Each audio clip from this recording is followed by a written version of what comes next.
আসসালামু আলাইকুম। নবম দশম শ্রেণীর শিক্ষার্থীরা তোমাদের সবাইকে স্বাগত জানাচ্ছি। আজকে আমরা তোমাদের সাধারণ গণিত বইয়ের সূচক অধ্যায়ের কিছু প্রবলেম সলভ করব এবং সেটার জন্য রিলেটেড কিছু সূত্র আমরা দেখে নেব। প্রথমে আমরা জেনে নিই সূচক কি। ধরো আমরা যে কোনো একটি বাস্তব সংখ্যা ধরলাম এ, সেটাকে আমরা কয়েকবার গুণ করতে চাচ্ছি। ধরো এখানে 4 বার গুণ করলাম। তো এই যে আমরা 4 বার গুণ করছি, এটাকে আমরা যদি সংক্ষেপে লিখতে চাই তাহলে আমরা সেটিকে এভাবে লিখতে পারি। এটাকে আমরা বলবো সূচকীয় পদ্ধতিতে প্রকাশ করলাম আমরা। ওকে, এখন যদি এখানে 4 বারের পরিবর্তে আমাদের এন সংখ্যক বার জিনিসটা থাকতো, ধরলাম এন সংখ্যক বার আমরা এতে গুণ করেছি, তখন সেটাকে আমরা বলতাম a to the power n. A to the power n. এখানেই হচ্ছে দুটো জিনিস আছে, এ এবং এন। এ কে আমরা বলবো ভিত্তি, আর এন কে বলবো সূচক।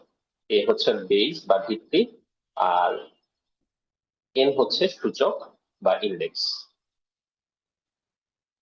ওকে, সো আমরা প্রবলেম সলভ করার জন্য যেই সূত্রগুলো আমাদের জানা দরকার সেগুলো হচ্ছে সবার প্রথমেই আমাদের জানতে হবে সেটি হচ্ছে a to the power m into a to the power n হলে সেটাকে আমরা লিখতে পারি a to the power m plus n. একই রকম a to the power m divided by a to the power n হলে সেটাকে আমরা লিখতে পারি a to the power m minus n. আচ্ছা, চলো আমরা এই সূত্রটা একটু ছোট্ট করে ব্যাখ্যা করি। ব্যাপারটা কি দাঁড়াচ্ছে, ধরো দুটো সূচক, সেটার যদি ভিত্তি সেম হয়, যেমন 5 two the power 3 Times 5 square. তো এইখানে আমরা দেখতে পাচ্ছি দুটো সংখ্যা সূচকীয় পদ্ধতিতে লেখা, তাদের মধ্যে ভিত্তি সেম। আমরা জানি ভিত্তি যদি সেম হয়, পাওয়ার বা সূচকটা যদি ডিফারেন্ট হয়, আর তাদের মধ্যে যদি গুণ সম্পর্ক হয়, তাহলে আমাদের এই সূচক দুটোকে আমরা যোগ করে ফেলতে পারি। 3 + 2, এটা হবে 3 টু দি পাওয়ার 5।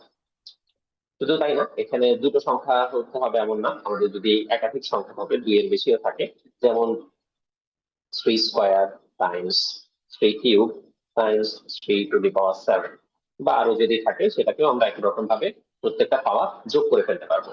যেমন এখানে হবে 3 টু দি পাওয়ার 2 + 3 + 7, 2 + 3 + 7, এটা হচ্ছে 12, 3 টু দি পাওয়ার 12। একই রকম ভাবে যদি এখানে ভাগ করার সুযোগ ভাগ থাকে, যেমন for example 4 to the power 5 divided by 4 to the power 3, 4 cube. So এটা কি হবে, এটা হবে 4 টু দি পাওয়ার 5 মাইনাস 3, অর্থাৎ 4 স্কোয়ার। ওকে, এরপর আমরা যে সূত্রটা জানবো সেটি হচ্ছে a to the power m times n, গুণের সূত্র। আর যদি এরকম হয় এ টু দি পাওয়ার এম, এর সাথে বাইরে এন আছে, তো এই এম আর এন কিন্তু গুণ হয়ে যাবে, a to the power m n. এটাকে আরো একটা জিনিস লেখা যায়, এনটা যদি ভেতরে থাকে, পাওয়ারটা যদি বাইরে থাকে এম, সেক্ষেত্রেও কিন্তু একই রকম হবে a to the power m N.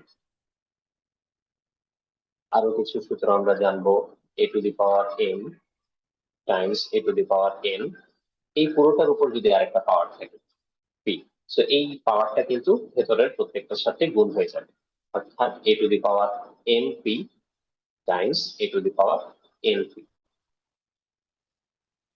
Same জিনিসটা ভাগের ক্ষেত্রেও হবে, যদি এরকম থাকে a divided by b to the power n, সেক্ষেত্রে a to the power n divided by b to the power n হয়ে যাবে।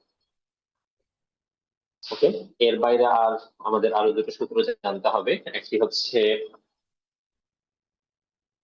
A to the power 0, anything to the power 0 equals to 1, যেখানে এ নট ইকুয়ালস টু 0, এটা মাথায় রাখতে হবে, এখানে এ কিন্তু 0 হতে পারবে না। আরেকটি হচ্ছে এ টু দি পাওয়ার -1 হলে 1/a, অথবা এখানে যদি আমাদের পাওয়ার n হয়, এ টু দি পাওয়ার -n হলে 1/a two the power n হয়ে যাবে। ওকে, আশা করি তোমরা সূত্রগুলো তোমাদের বই থেকে আরো ডিটেলস জেনে নিবে। আমরা চট করে একটা দুটো প্রবলেম সলভ করে ফেলি।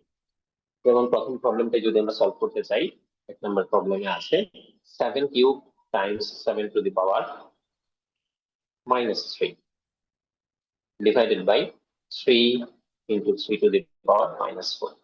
তো সূচকের সূত্র অনুসারে আমরা উপরে দেখতে পাচ্ছি 7 আর তাদের বেস সেম 3 এবং -3, তাহলে আমাদের এই সংখ্যা দুটো অর্থাৎ পাওয়ার দুটো বা ইন্ডেক্স দুটো যোগ হয়ে যাবে 3 প্লাস -3 অর্থাৎ 3 -3, এবং নিচে আছে 3 to the power 1 -4. Okay, so এটা কি হয়ে যাচ্ছে 7 টু দি পাওয়ার 0, আর নিচে হয়ে যাচ্ছে 3 to the power -3. Okay, so 7 to the power 0 আমরা একটু আগে দেখতে পেয়েছি a to the power 0 anything to the power 0 equals to 1. তো আমরা 7 টু দি পাওয়ার 0 জায়গায় 1 লিখে দিতে পারি, এবং 3 টু দি পাওয়ার -3 সেটা আমরা এই যে ফর্মুলা আছে a টু দি পাওয়ার -10 সেটা অনুসারে লিখতে পারি 1 বাই 3 কিউব.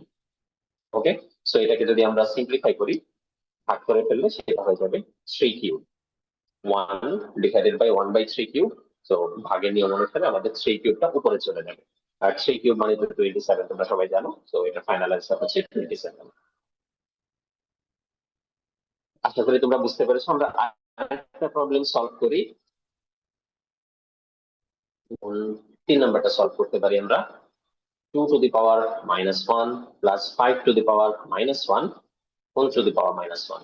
সো আমরা প্রথমে 2 to the power -1 এটাকে লিখবো 1 by 2 plus 5 to the power -1 হয়ে যাবে 1 by 5, আর সেটার উপর -1 যেটা সেটা আমরা একটু পরে সলভ করব.